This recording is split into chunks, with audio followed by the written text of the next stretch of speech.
So this is just a little idea of what happens in the brain under peak performance. Here comes the thing. And here the individual difference come into. Those in the back, I have no idea if you can see what I'm doing here. I really hope so. Here, some people are here, okay? Just a little change of plans and they're out of performance because it stresses them out, or they don't need much going on in order to get into flow. For them, a deadline can be, it will happen in 3 weeks. What you do 10 minutes before your deadline, this person will do 3 weeks and will feel, oh, good, I managed it, because in 3 weeks is my presentation. So might be the presentation can be as good as yours, but this person will get it done 3 weeks before, okay? And then you have people who are here. These people are flying between Tokyo and Los Angeles during the week, and then the weekend they run a marathon or go rock climbing. It's a little bit, these people are always active, always doing something, always on the discovery of things. And I think we all know somebody like this. Scientists love to study these people because they really have a different brain than the average population. They're called sensation seekers. And what you can see here is actually a mutation in the dopamine receptors of these people. They need more external stimulation to release dopamine, so a lot of things can go on to activate them. They get bored easily. You need to give them new challenges, new things all the time, send them on a job rotation, give them new challenge, tell them, oh, rather than in a week, your deadline is tomorrow, to get them working. And I used to work for McKinsey in the past, and while I spent my weekend sleeping and relaxing from this awful work week, my colleagues would run marathons and do crazy things over the weekend, because most of them who seek jobs like this, where you really go in a constant challenge, are sensation seekers, or they're even called dopamine junkies. And it's an addiction. That's workaholics very often come from that category. I think we all get clear pictures of these ideas. I imagine that there are quite some sensation seekers in this group. That would be my hypothesis. So here you have the classical consultants, investment bankers, and people like, you know, this guy who jumped from, what's his name again? This guy who, Felix Baumgartner guy, this kind of extreme sports people who love the challenge. What kind of professions, where do you see these people?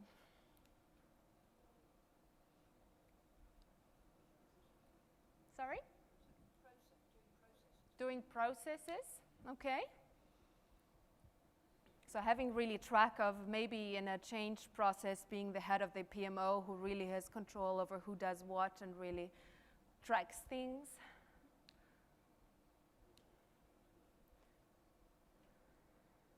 Just a few ideas. People who do the same thing every day, like a routine, they don't get bored.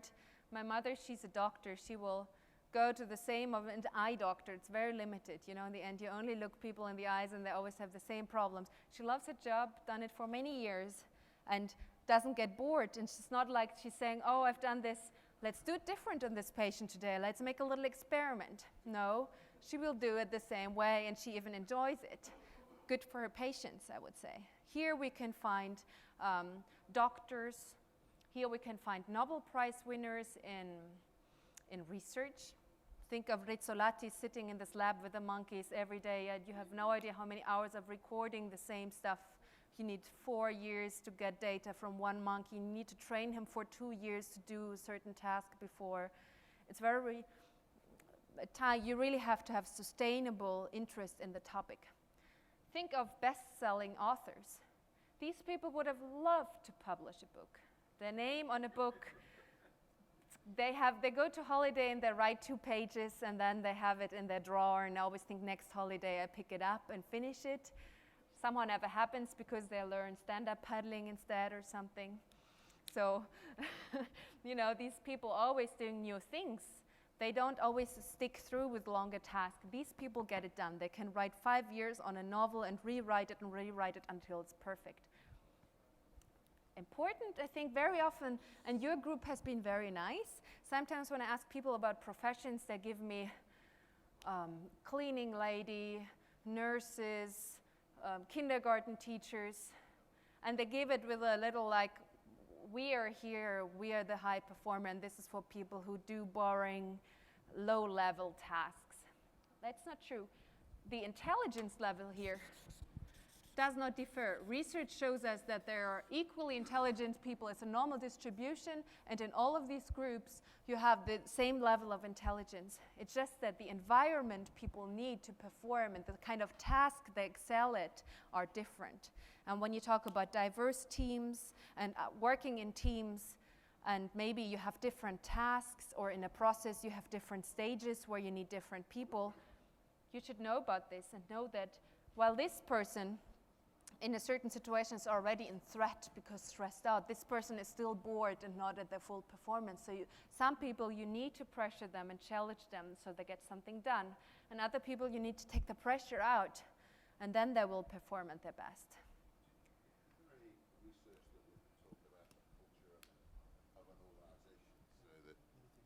So do these things become self-fulfilling? So if you have an organization that is full of people on the right, then you hire people like that? Yes. And therefore you never get anything done because people are strategizing all the time, you haven't got any people to do stuff. What research shows is that actually the people at the top decide the company culture. In many organizations, I see we work for multinational companies like yours. You're like a typical client of us. And in these organizations, men are at the top. Interestingly enough, being a man pushes you to the right. Being a woman usually pushes you more to the left because women are more risk. I'm pregnant and have a baby at home. How likely am I to do dangerous, crazy things while I'm here to explore? Zero, okay? No interest at all. And there's an evolutionary point. Being a woman puts you to the left.